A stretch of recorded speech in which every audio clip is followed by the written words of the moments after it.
All right, this is the one you've been waiting for. First, a message to the people at Google and YouTube. You're not going to win this. It ain't going to happen. Too many people are onto the game.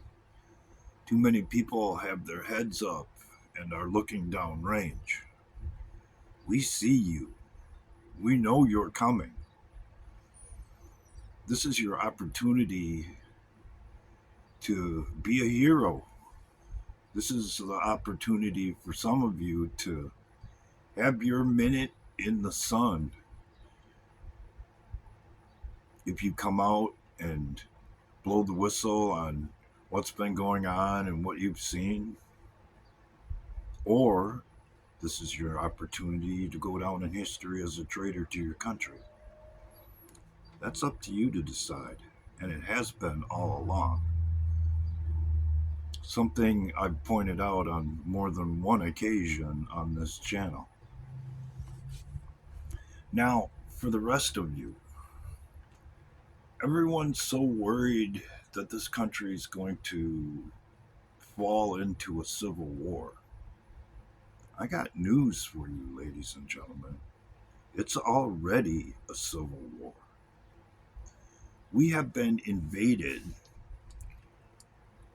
by a foreign army, made possible by the people who swore an oath to protect us and this country's borders. We're already in a civil war. It's just a cold civil war for the moment. Now, recently, I think it was 2 weeks ago, YouTube updated its censorship program. How do I know this? Because I had a video that took off like no other. At the moment, it's sitting at 1.2K worth of views. And for any of you that have followed me for any length of time, that don't happen on my channel. It has happened before, but never to that extent, which leads me to the theory that I'm about to lay down. Whenever YouTube updates its censorship program, they have to take it off of the original program so they can install their upgrades. And during that amount of time, if you upload a video to YouTube, it goes out in the world as originally intended before they started tinkering with everything. And that's how anomalies like the video I'm talking about happen. Given what happened on Saturday and YouTube's response to it,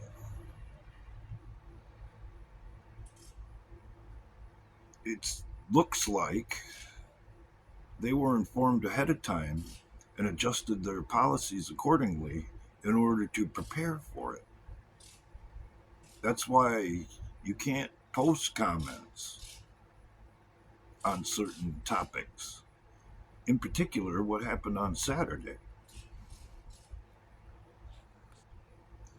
Without actually going into detail, I have a little experience with setting up and defending a perimeter, which is basically the job of the Secret Service and the advance team when they go to a site and assess it for threats and look for vantage points and so forth and so on. There are way too many failures in the responsibilities of the advance team that sets all that up for this just to be some random lucky dude that decided that morning he was going to get up and do what he did. It don't work like that. In my estimation, the guy on the roof was merely a patsy. it was supposed to look like he's the one that did it, when the reality of it is the real shooter was somewhere else further down the line of sight. And when he realized that he'd been spotted, he literally jumped the gun and started ripping off shots. And the guy who was supposed to take the shot wasn't able to get a clear shot, or it's just a matter of freak of nature that Trump just happened to turn his head right when the guy pulled the trigger. When he turned it, would have hit here, or but when he turned his head, that's when it grazed his ear.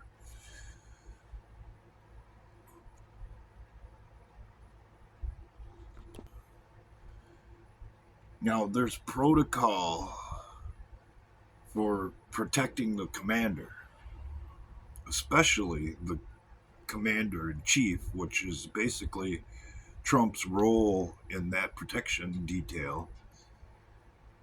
And from the way it looks, they took way too long to get him off the stage.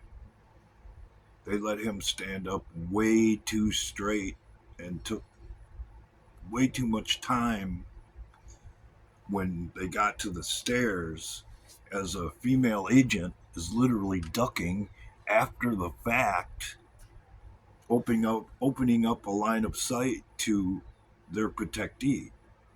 You don't do that. That's not how it works.